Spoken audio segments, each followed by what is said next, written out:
At Arizona State University, we offer a wide variety of degree programs online to match all kinds of interests and career aspirations. Programs that are taught by the same notable faculty who teach on campus and designed using innovative technology to improve learning outcomes and equip you for post-graduation success. That's why 87% of ASU online graduates indicated they were promoted at work or received an increase in salary after earning their degree. Find your program at asuonline.asu.edu.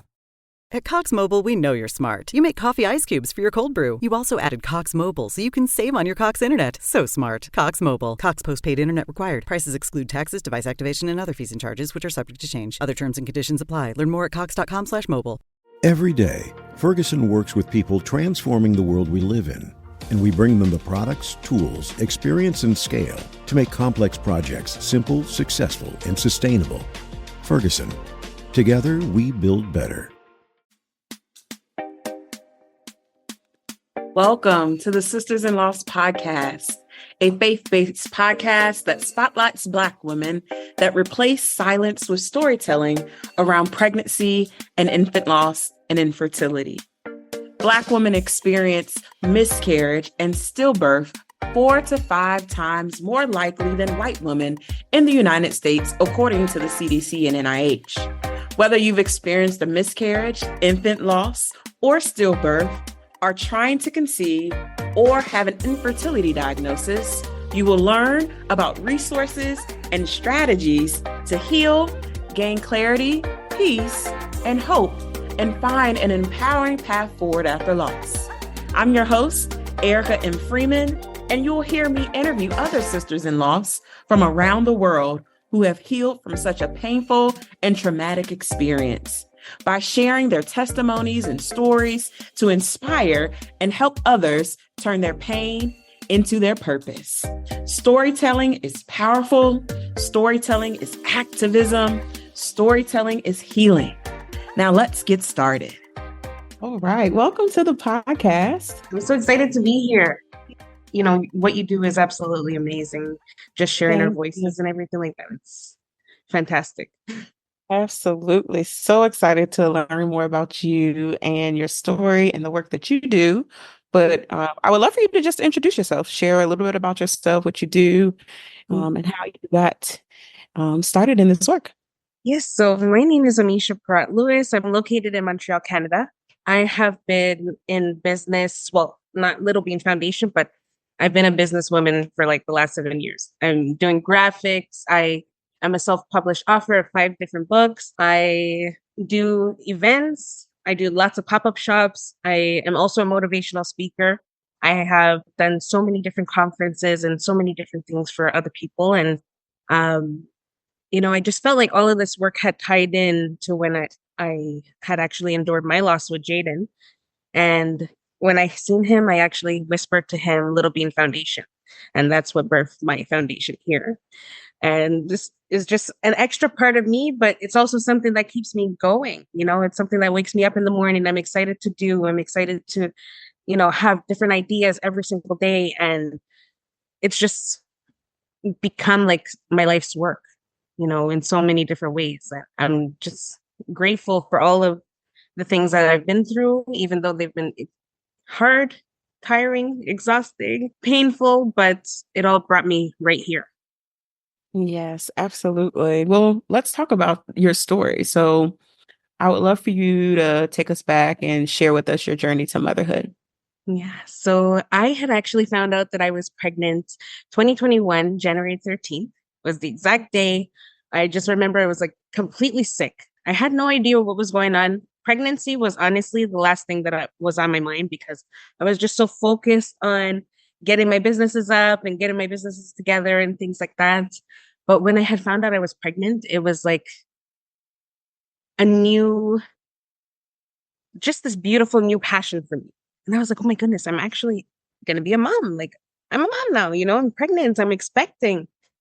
Like, there's that moment where you find out you're pregnant and you're like, wow, my whole life is about to change. I'm about to have a baby in like, let's say X or Z, Y months from now. And it was just such a beautiful moment for me and I embraced it. But I was a little bit nervous, I'm not gonna lie, to tell my family at that moment because, with COVID and everything, I had actually endured a car accident just pretty much almost a year before that, which was kind of life-threatening. And I was off of work for some time. So when I found out I was pregnant and I wasn't working, I knew that my family was going to say some, I just knew that they were going to be like, oh, you're pregnant, you're not working. That's not a good look. But I ended up telling everybody and everybody was excited. Everybody was happy. Jayden was the first of many. And the first grandson, the first child, the first nephew, cousin, everything it was just like, a dream come true. And even when I was calculating, like, okay, when would be his due date? And his due date was September 14th. And I swear to you, I was like, wow, it's just meant to be. Like, it's meant to be. My brother's birthday's the next day. Then my birthday's a month away from then. So I was like, yeah, he's going to be here just in time for Thanksgiving. He's going to be here in time for my birthday. I get to have my birthday with my baby. It was just like such a beautiful moment. And it's crazy. I only had him for 4 months. And in those 4 months, he absolutely changed my life. I just remember, picking out names and all of these things, picking clothes, planning my baby shower. I was literally planning and booking the baby shower the day that I find out that I had to lose him. And it was extremely tough, extreme. But, I think about it now and I'm like, there's things now in my life that are occurring and I see how it would have been difficult if he was here, not thanking God that he's not here. I'm just saying that I'm like, okay, I kind of understand why, or maybe there's a reason why he wasn't meant to be here at this moment for me right now. But what had actually ended up happening to me was that I went through, when I had woken up that morning on April 7th, because I had him April 8th, April 7th, I had woken up in the morning. I was feeling a lot of pain. And unfortunately, I seen some blood. But of course, they give us all of those things like, oh, it's normal. It's normal to experience these things. It's crazy because I was actually talking about that with my doctor. I was very, very vigilant with him. And I was very transparent, like, okay, I want to be involved in this pregnancy. I want to know what's going on. I want you to keep me up to date if anything is wrong. And, just be real with me type of thing. And, I remember saying these things, after hearing his heartbeat, after seeing him on the screen for my ultrasound, just saying to him, like, okay, I kind of felt a little bit of discomfort in some places. I felt like sharp, back pains and so on and so forth. And, he kind of said, well, it's normal in pregnancy. And I'm like, yeah, I'm sure it is. But I also just want to make sure that we're okay. I just want to make sure because what seems normal is not normal all the time, right? Anyways, again, also being my first pregnancy, I kind of was like, okay, well, fine. If he says it's normal, all right, we'll see, So speed up to a few weeks later, like I said, April 7th, I ended up seeing some blood and feeling extreme pain. But I also had an appointment that morning. And I had gone, and it was just really to book my next ultrasound to see Jayden. I didn't think I was going to end up seeing him again later on that evening because later on that evening, I was still having pain. I was still bleeding. So I said, you know what? I have to go back to the hospital. But this time I'm going to go for a second opinion. So I went to a different hospital and they found what was wrong right away. It was just so, ugh, is what I can describe it as. It's crazy that you have to go looking for a second opinion in order to make sure that you're okay, as if you can't trust that first opinion. You have to trust your intuition. You have to trust what your body is telling you. So I went into the hospital. I heard his heartbeat again. And, even just the ultrasound, it was very different. Like from when I was seeing him before, I wasn't seeing him now. So I was like, well, what's happening? Where's the baby? Is he okay? Like, I knew it was a boy. I just didn't know as yet because we were booking all of those things to know for the sex the next time. So I just asked, I was like, well, what's happening? What's wrong with the baby? You know? And the doctor that was tending to me at this point, a different doctor, of course, she ended up telling me and asking me, she was like, who's your doctor? Who's your doctor? I'm like, why are you asking me that? I was like, why are you asking me who's my doctor?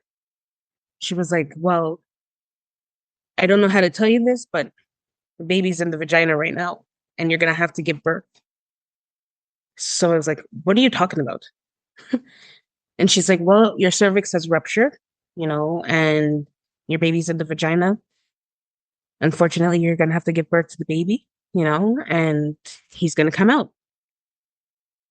And I'm thinking to myself, I'm 17 weeks and 3 days. How am I going to be giving birth to a baby right now? Right now, live? And she was like, no, well, because we don't have enough staff on evening, you're going to have to wait till the morning. And I was like, oh, what is that?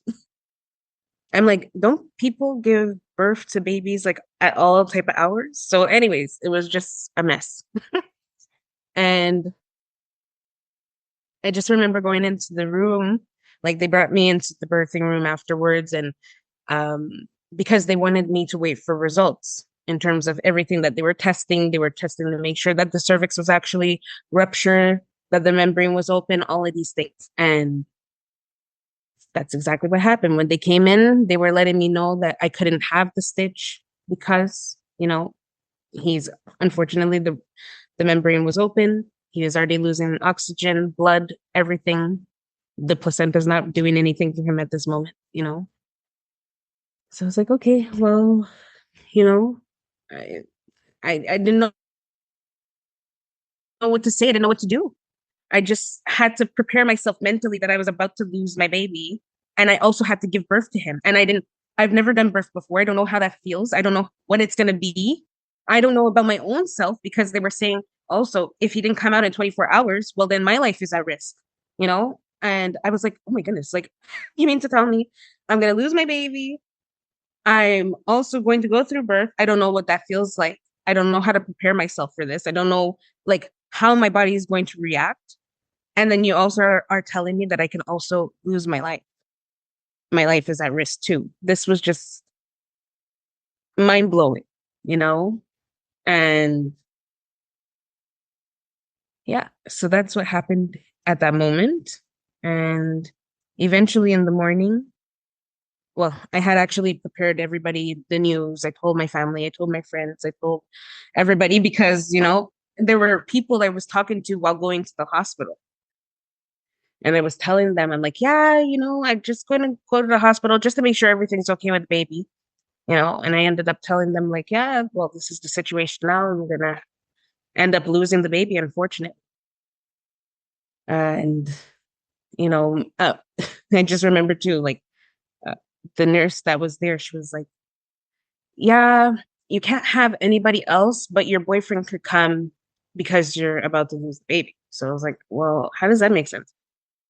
Especially because during COVID, they weren't allowing any of the significant others to be present with you physically, right?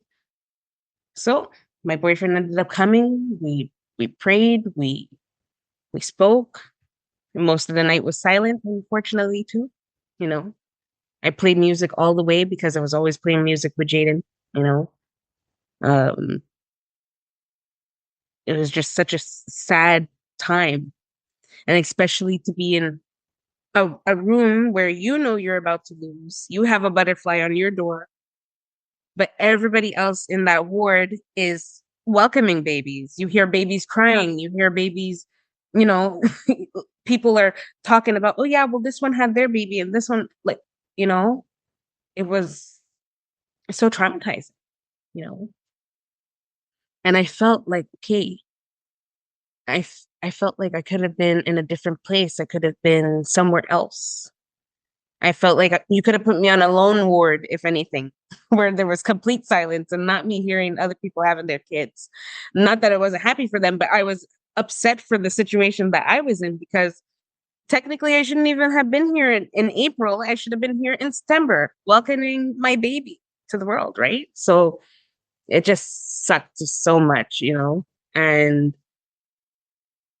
after that, in the morning now, they come, they prepare me, they are giving me the inducement pills because they were like, well, you can do as natural as possible, because technically he's not in distress. You're not in distress. You don't need to be under a C-section at this moment. So I said, okay. So they were preparing me to push, basically. But they said, we're going to come back every 4 hours if these pills don't work, So I kind of was just talking to Jayden and I was like, baby, just come out, just come out. Don't put any stress on my body. Don't put any stress on yourself. We love you. We love you so much. We wanted you here more than anything.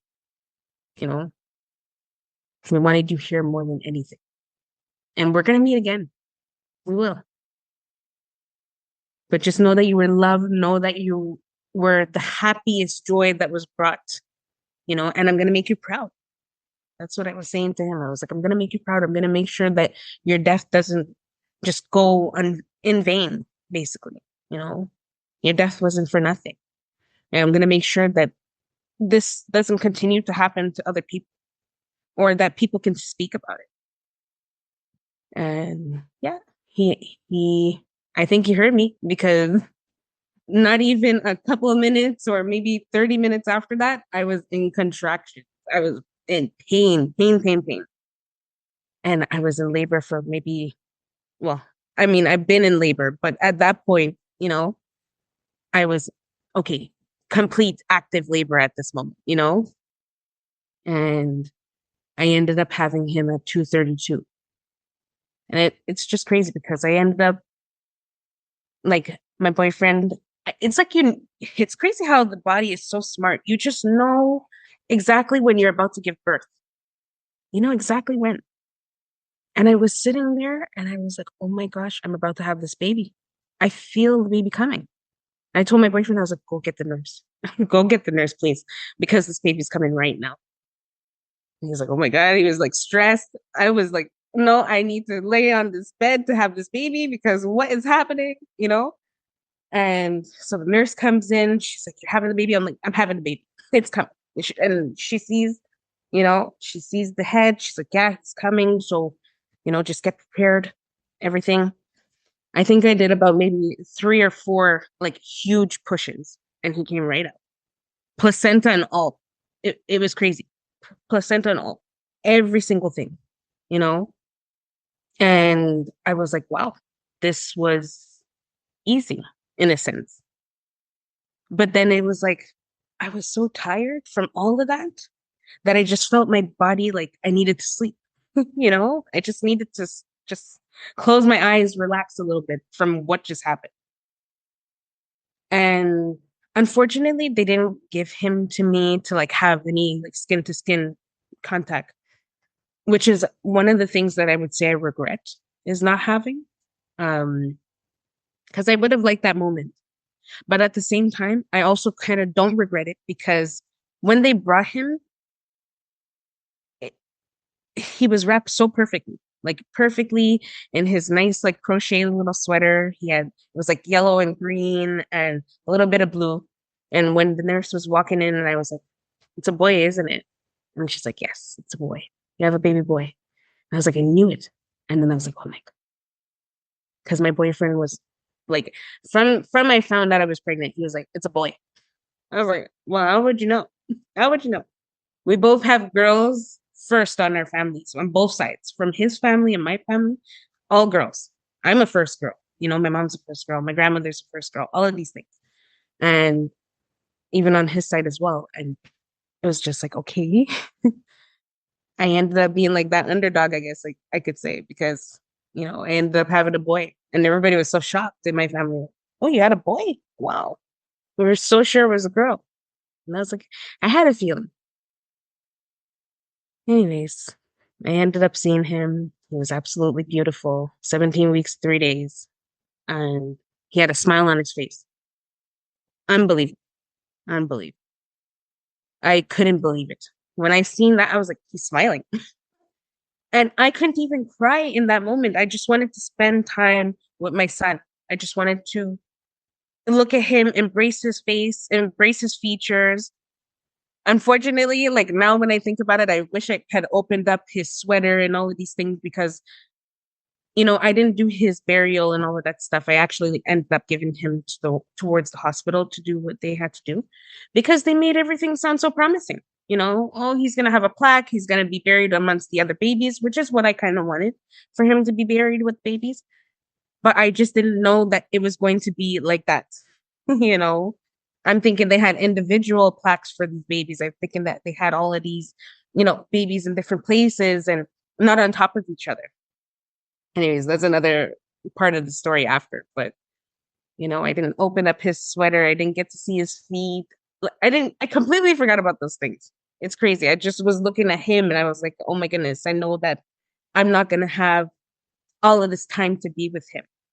So I'm just trying to embrace every moment while I can, And I had never in my life, my boyfriend and I, we have been together for like pretty much 9-10 years now, and I had never seen him cry like that before. Well, he was crying so much that I was like uncomfortable at one point. I was like, oh my gosh. I was worried, I was worried for him because the way he was crying, I was like, oh my goodness, like we've never endured such pain like that together. Like this was our first painful thing. And it was just wild, But when I seen him again, I let him know how much we all loved him. I let him know how much we're going to miss him. We're going to be thinking about him. And I also let him know that I would be proud, that I would make him proud and that I would create Little Bean Foundation because that's what I would always call him was Little Bean. I call him Beanie because, Kobe Bryant was like one of my favorite basketball players. And when he passed, that was a hard thing in itself as well. But that was my Jayden. That was my Jayden. And, he was just precious in every form, every part of his being. He was such a light while he was here. He was so wanted, so loved. He is so loved. He is so missed. And it's just crazy to see how 3 years later, because we just celebrated his birthday. As you can see, I have this little decoration still up there. But we just celebrated his third birthday, technically, on April 8th. And it was also the solar eclipse day, which was just so, so special. Yeah,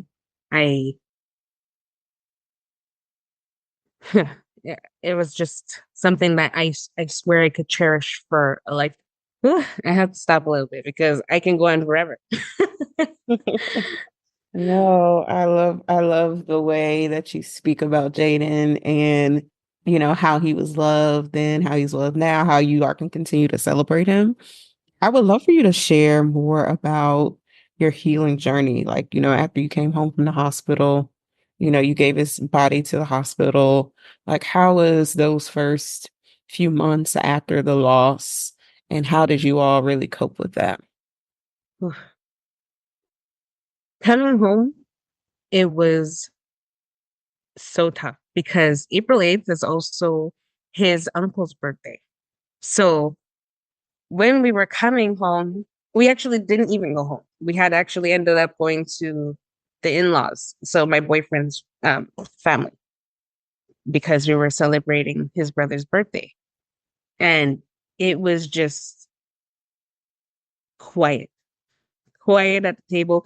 I'm holding Jayden's box because I was thinking like, okay, well, I thought somebody would drop me home at least first before I could actually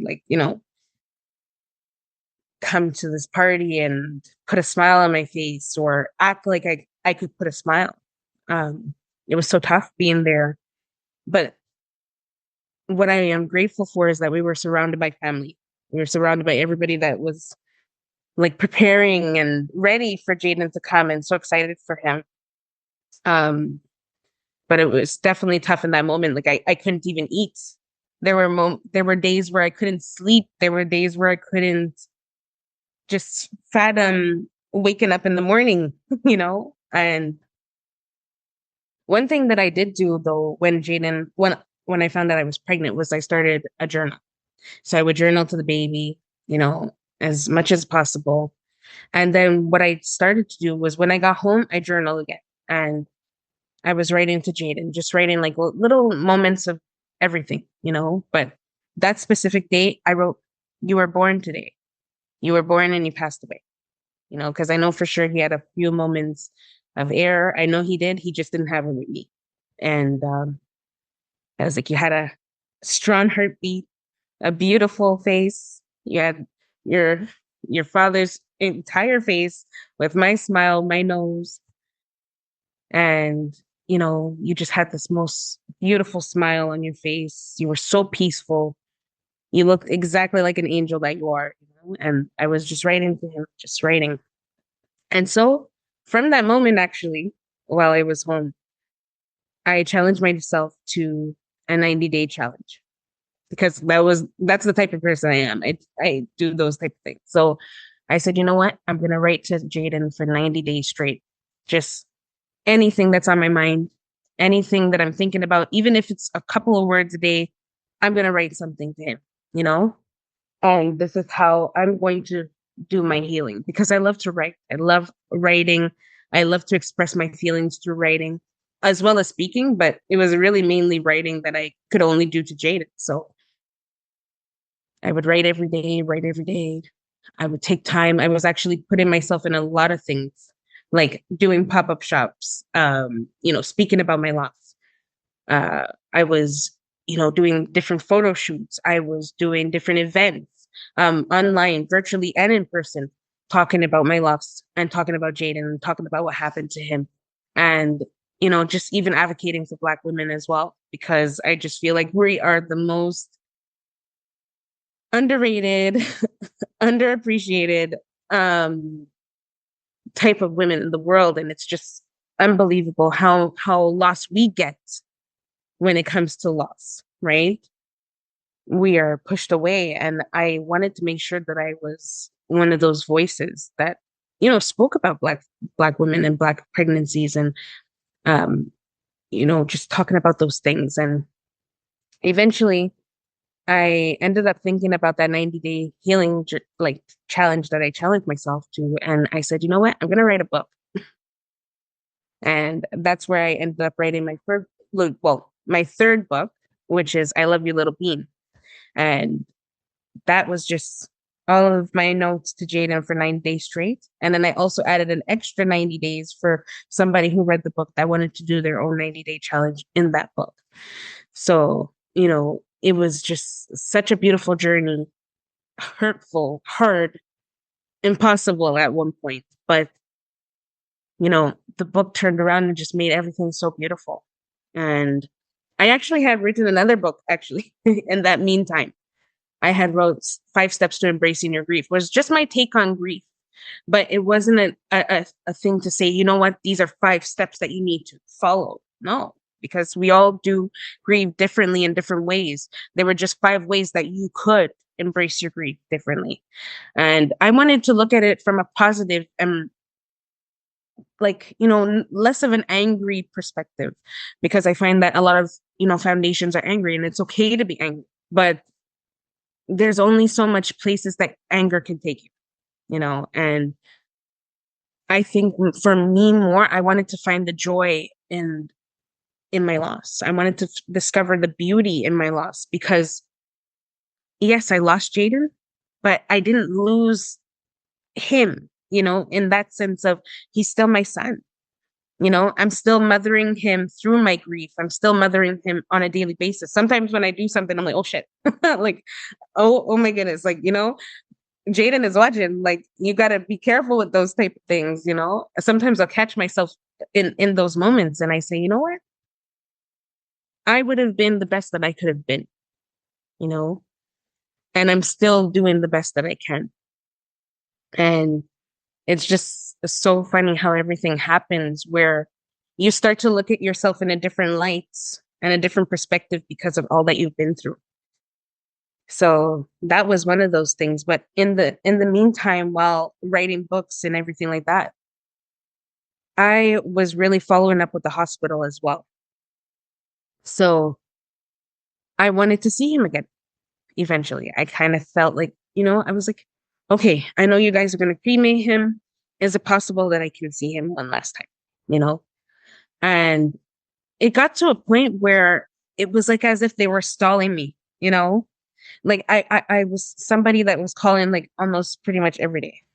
It sounds pretty much crazy, but it was almost every day. I I would call at least every 2 days. I'm like, okay, is it possible I can see him today? I know you have him for autopsy this scheduled Tuesday or so on and so forth. Is it possible that I can see him before you end up cutting him out? Because I know it's going to be worse for me to see him then versus, how he is right at this moment. And so the nurse that actually helped me give birth to Jayden, she was on vacation. So they were like, we don't know who to connect you with. It was a mess. Honestly, it was a mess. And I felt like, okay, how am I going to get to see my son and, still benefit in some way of, okay, I had that final look at him. I had that final thing. Unfortunately, I wasn't able to see him. It led up to it led up to exactly like 30 days to where they were like, oh, well, it's 30 days now. He's not really after 30 days, apparently in Canada, that's what they say. After 30 days, you have no rights to any of your deceased like parents or your deceased children, deceased loved ones, anything like that. After 30 days, you can't be in contact with them. They're pretty much the government at this point. So I'm like, well, how does that work? I've been calling for all these days and nobody allowed me to come and see him. Nobody gave me any information that you had transferred him to, the autopsy already. And on top of that, to a different hospital. I didn't know he was going to a different hospital or else I would have gone over there, So when I ended up starting to call that hospital and I said, okay, you know what? I could settle for the autopsy. Fine. I would rather see him after the autopsy. And they still were doing that same runaround, same thing, because they don't allow parents to come and see their children after those things. Once you sign your baby over to the hospital, it's done. Like, that's it. They don't follow you up on anything. The only thing that you get is an invitation to the funeral at the end of whatever they consider to be, when they want to do the ceremony. So I'm like, okay. But I was very persistent. I was calling even more. So with that, I was able to know exactly where he was going. So I still kind of felt like I was with him, I didn't let him just be swooped up by the system and that's that. Like, I made sure to call. So I finally, once the autopsy was apparently finished, they said, okay, we're transferring him now to the funeral home where he's going to be cremated and then he's going to be buried. So then I followed up with that hospital, with the funeral home, excuse me. I followed up with the funeral home. Then they ended up telling me that, okay, we're going to be able to cremate him this day. So they gave me a date, right? But then apparently they didn't even cremate him at that time. They ended up cremating him even earlier. So I lost it. I was like, oh my goodness, you're giving me all these things. And you guys are just, this is not a good system, This is not a good system. I don't like this. I mean, yes, most people are going to give their babies to the hospital because they just don't know what to do. They don't know what to do. They don't know how to do it. They don't know how to process it, And for that moment, it was tough. It was tough to go through all of that stuff. And when I look at it now, I'm thankful that I went through it because now I've been able to make it easier for other people. But in that moment, that was the toughest thing I had ever been through. It was almost even tougher than losing him, which was crazy, which is crazy to say because that should be the toughest. But in that moment of all of that stuff that was going on, that was like, oh my goodness, it was like taking on my life. I felt like maybe 5 months after I was still in that process of him being, him dying, him being cremated, his autopsy, him being cremated, and then his burial. And it's crazy because I feel like there was such a connection between Jayden and I because he would let me know. It's weird to say it, but it's like he would let me know when something was major, like the cremation. It was just random how I decided to call, and then they were like, "Oh yeah, well we cremated him today." I'm like, "How is that possible? You told me you were going to cremate him later on in that month. So how did you cremate him already?" Okay. So next, I said, "Okay, you know what? Is it possible I can have a bit of his ashes?" They said yes. So I said, "Okay." Randomly, again, randomly, like Jayden, I'm telling you, Jayden is something else. Randomly, I said, "You know what? I've never been exactly to that cemetery before. Let me go and see." Because they also have like a funeral home there where it's attached to this specific cemetery, right? So I said, "You know what? Let me go and see where he would be buried and so on and so forth and da da da da da." So when I went in, I asked for the lady that was really like talking to me in the first place, the one that did his cremation and all of that stuff. And she ended up letting me know how, oh, sorry, she wasn't even there. Forgive me. She wasn't there.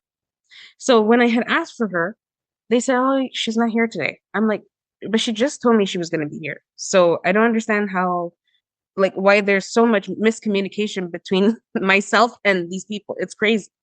Um, so anyways, she wasn't there. So I asked them, I'm like, "Is it possible that I could see Jayden?"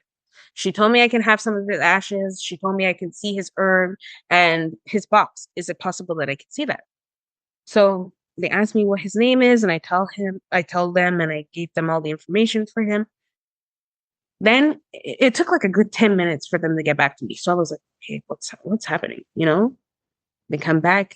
They're like, "Miss Lewis, unfortunately, but they've already buried your son as of yesterday." I was like, "That's crazy."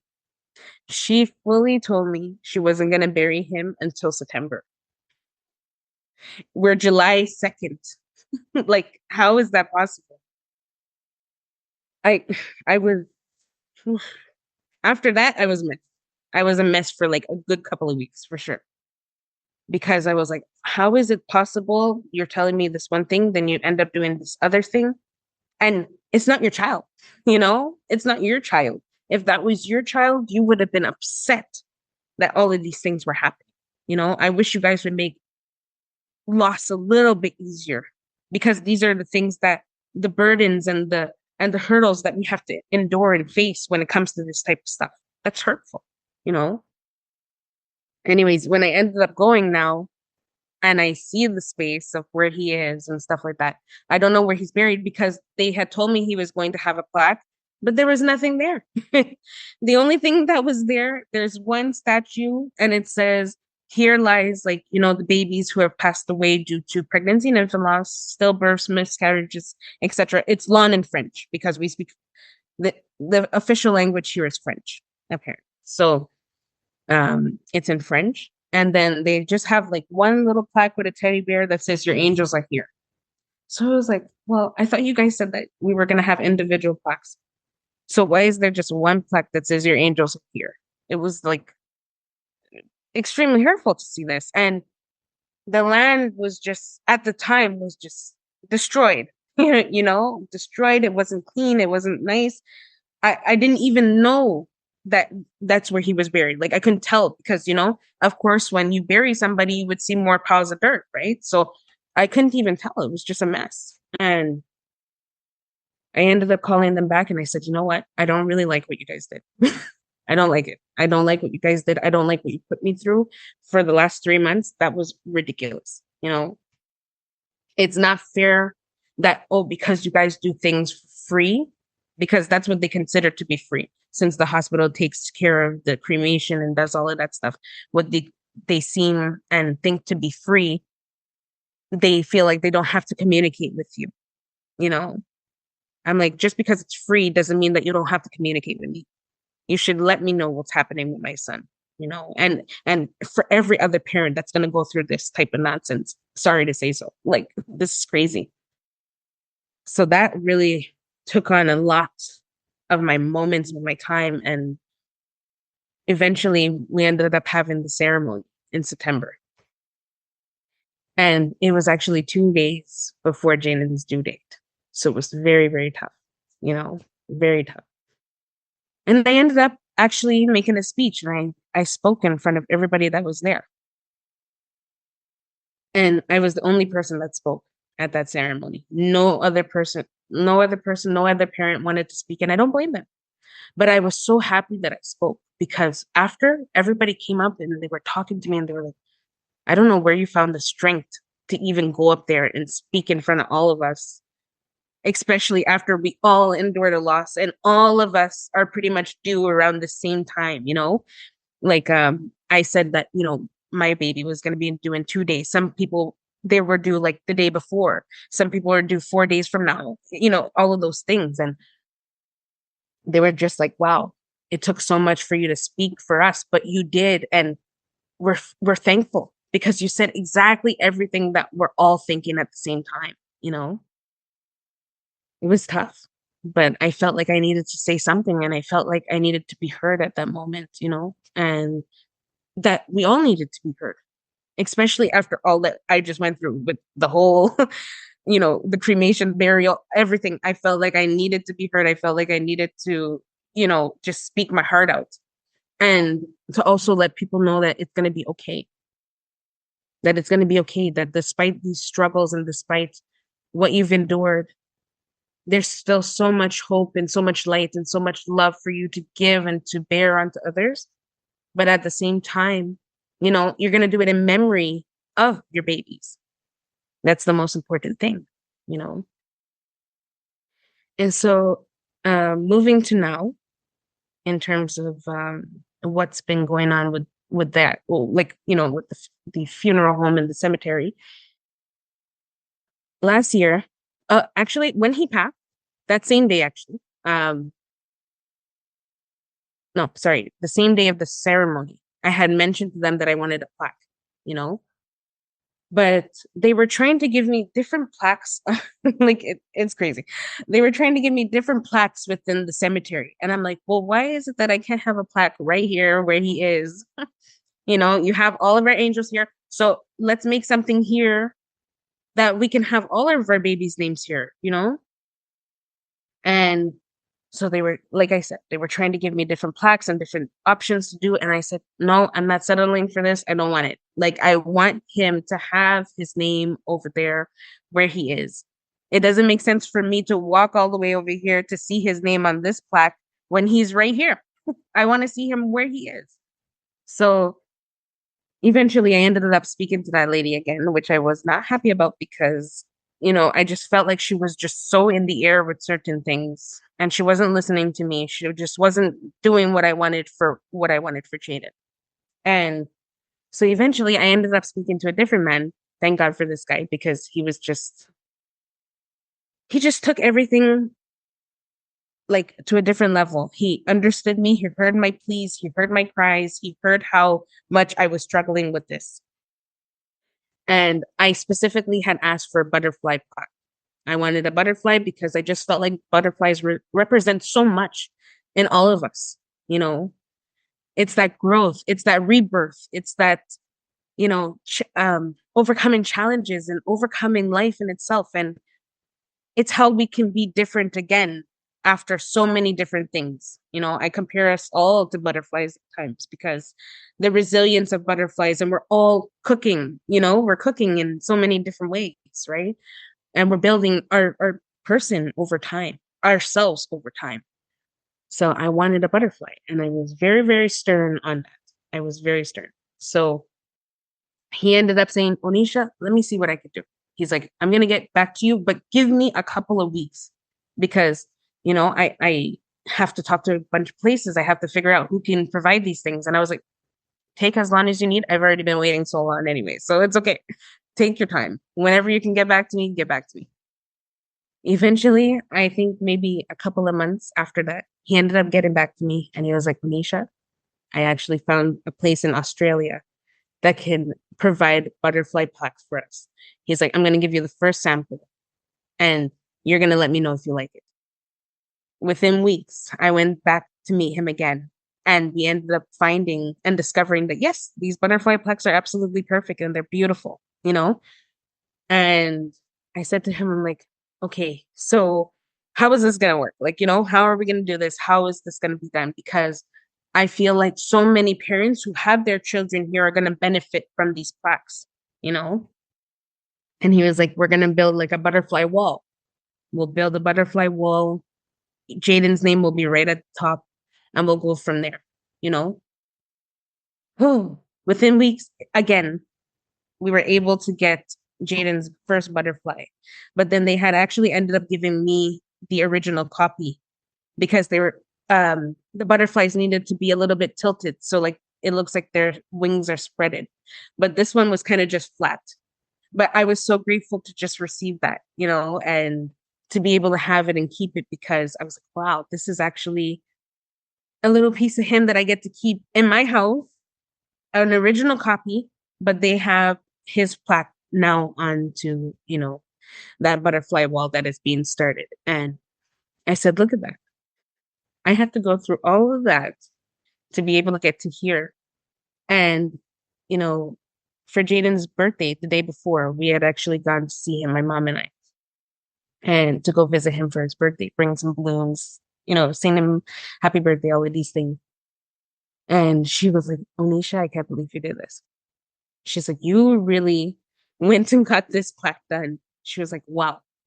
Now, all of these babies, whoever wants a butterfly plaque is able to get one for their children,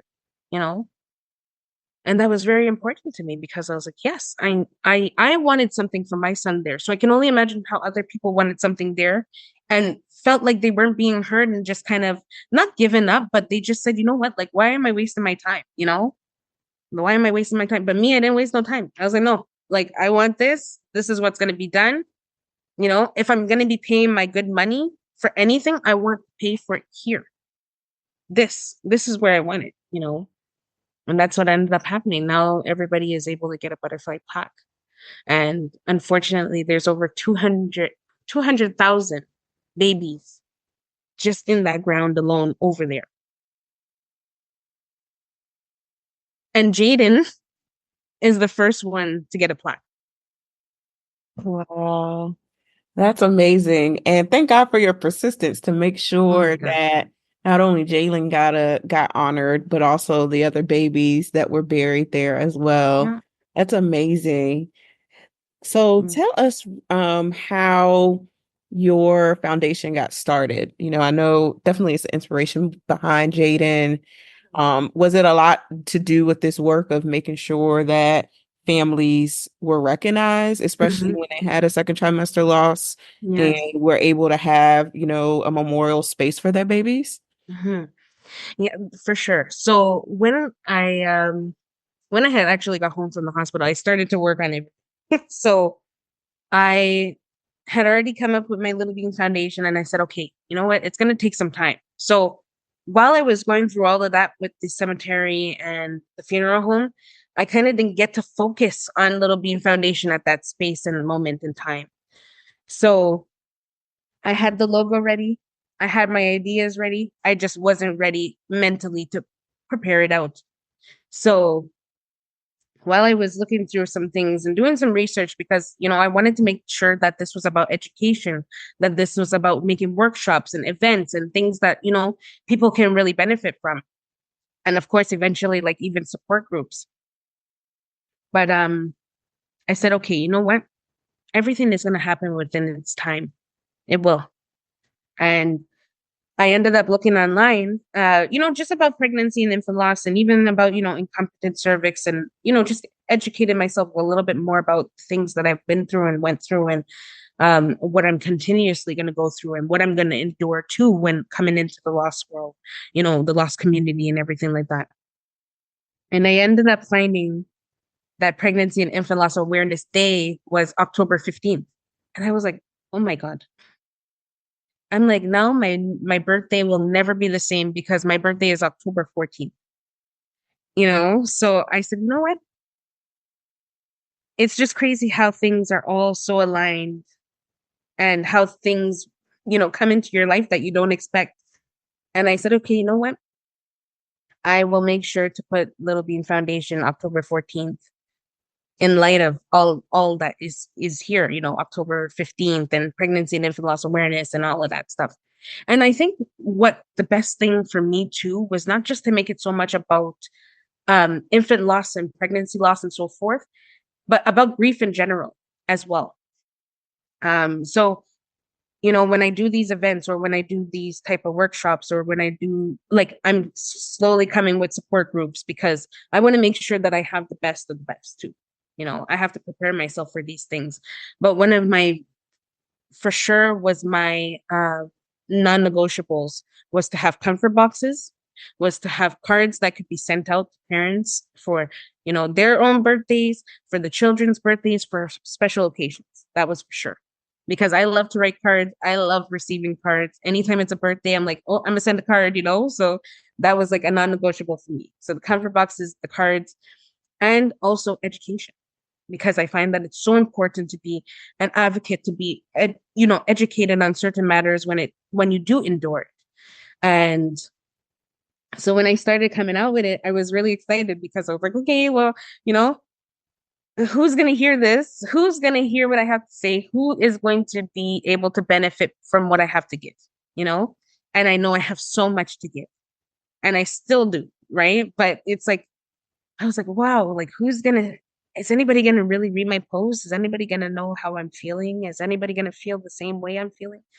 You think about those things after loss, because although we know that a lot of people have endured loss, we don't think of it as like, oh yeah, I don't know how many people went through it. We don't know, even though it says 1 in 4.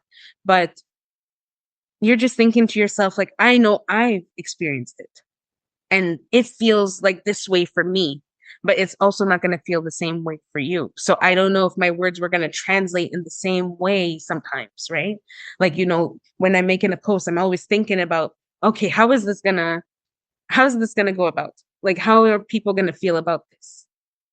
Are people going to be angry that I feel this way instead of that way? Are people going to be happy that I feel this way instead of that way? Are people going to appreciate this post? Are people going to share it? You think about all of these things when it comes to all of this stuff. But I wanted to make sure that Little Bean Foundation was also very international. That was one of my main focuses too, was that I didn't just, keep it in Canada, but I was able to talk to people all over the world. I love that the work that you're doing. I think it's so impactful to making sure that the support services are needed, particularly where you are, but also, the power of social media. You're able to reach people all over. It's not just specifically where you are in Canada. So I think that is such amazing and powerful work. And we need you to continue to do it for sure. Continue to go out, continue to get those boxes, continue to advocate for families and make sure families have those resources to be able to know that they're not alone, but also that they have community. I would love for you to leave the listeners with some encouraging words as you have navigated your journey. We are in the second quarter of the year and a lot of people are still trying to conceive and, want to get pregnant this year, probably having babies. So what encouraging words can you have the mother, the birthing person, the parent who is, ready to try again and endure what it looks like to have a pregnancy after loss? I would definitely say that, this journey has been a lot. It has been a lot, and I know the feeling of when you endure loss and you want to fill that void right away. You want to fill that void that's been lost because you're like, okay, I just lost my son, my daughter. I lost my child. Because some people don't even get to actually find out the sex of their babies, right? And you want to fill that space up so immediately because you know that that's what you were expecting. You were expecting to hold a baby in your arms. You were expecting to have all of these plans that you planned for this baby, like, brought to the light. And it sucks that you don't get to have that at this moment. But what I would say for the future And for people who want to conceive again and who want to try, you know, I'm strongly a believer on things happen to those who, go for it, right? If you are in the midst of wanting to get pregnant, you're going to have to do the work for it, right? You're going to have to set the timing. You're going to have to make sure that go and see a fertility specialist just to make sure everything is okay. You're going to have to, unfortunately, improv those date nights and all of these things so that you can, and end up trying in that place to conceive. And I think what I also want to mention too, though, and very importantly, is that when we expect certain things, sometimes they don't come as we expect them to be, which is, God always wraps our gifts in a different way. When I was asking for more strength, more resiliency, more power, more light, more love, more more courage and stuff like that, I didn't know I was going to have all of this to get it. I didn't know I had to be a soldier on the line of loss in order to have what I was asking for originally. And I feel like sometimes what happens with us too is that, we expect so many things at the same time that if they don't come as they should be in our minds, we don't accept it for what it is, And I think what's also important too is to know that, yeah, there's still a possibility that it might not happen, which sucks. It sucks to say that. It sucks to be realistic about certain things. But what I find that, even through my own loss, I had to be realistic about my own body and what's happened with myself. I've seen how, for myself, I'm still not pregnant yet after Jayden,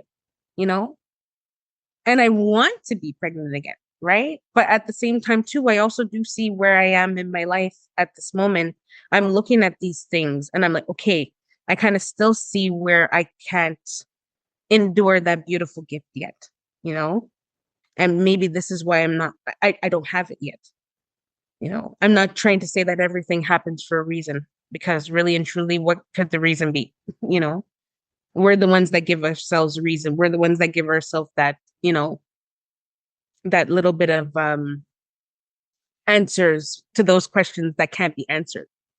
But I would say to take your time, to believe that you can speak life into your body, because that's the most thing.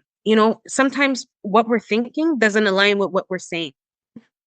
If your words need to be as positive as your thoughts, because sometimes we're thinking so negatively, but we're speaking out positivity. And sometimes those things don't work. They don't align. Speak life into your body. You know that your body is meant for this. That you can do this. You've done it already. You've done it already. Unfortunately, it was with a loss. But this time it could be with a beautiful baby in your arms, So go at your pace. Give yourself all of the beauty and happiness that you deserve. Go for this. This is what you want. Go for it. And don't let anybody tell you differently. Because that's the thing. Sometimes we allow people to get in our heads and to make us feel inaccurate or, inadequate. Like as if we're not good enough for that. But you are. You're so more powerful, more worthy, more than enough than you think.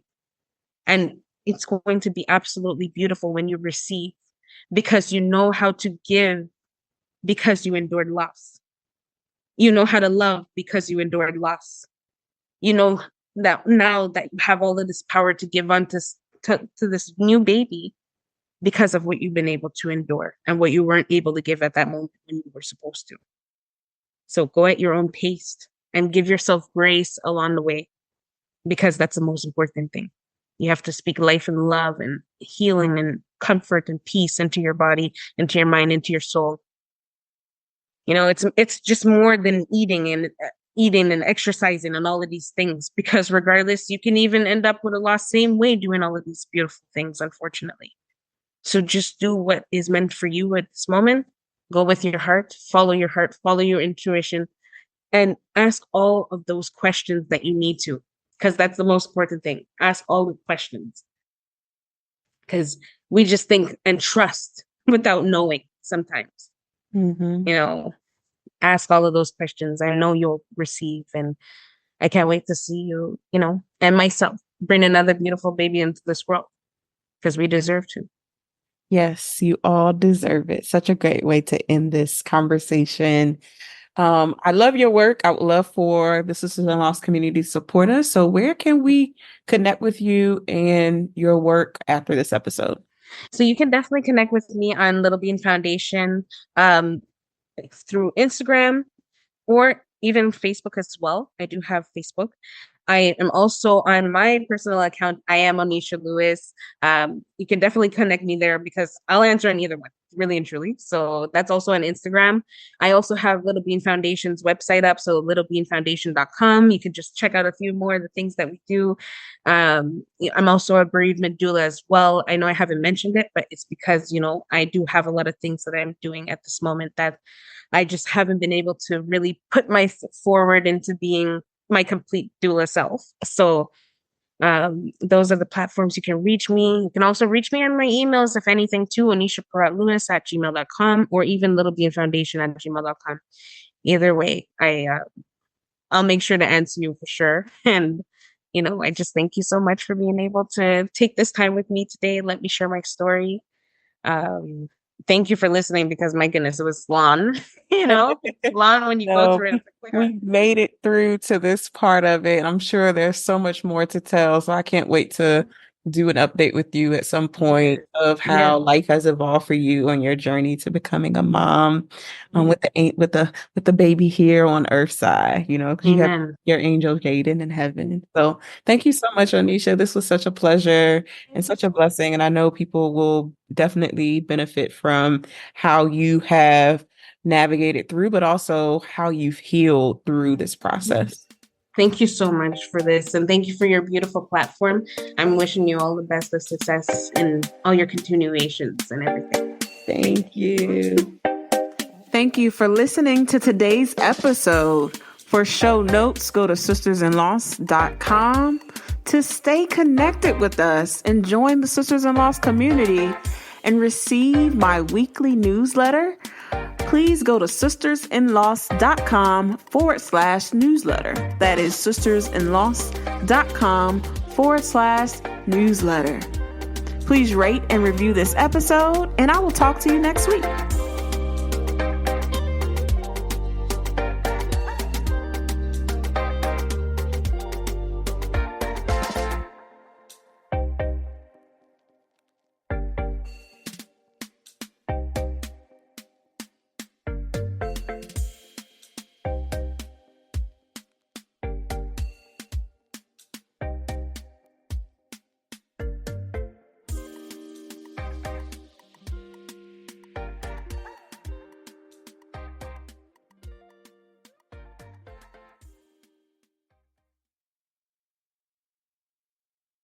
For all of your residential and commercial cooling needs, trust the 5-star cooling experts at Crop Metcalf. 1-800-GO-CROP or visit cropmetcalf.com. And remember, Crop Metcalf is the one with 5 stars. Crop Metcalf, home of the 5-star technician.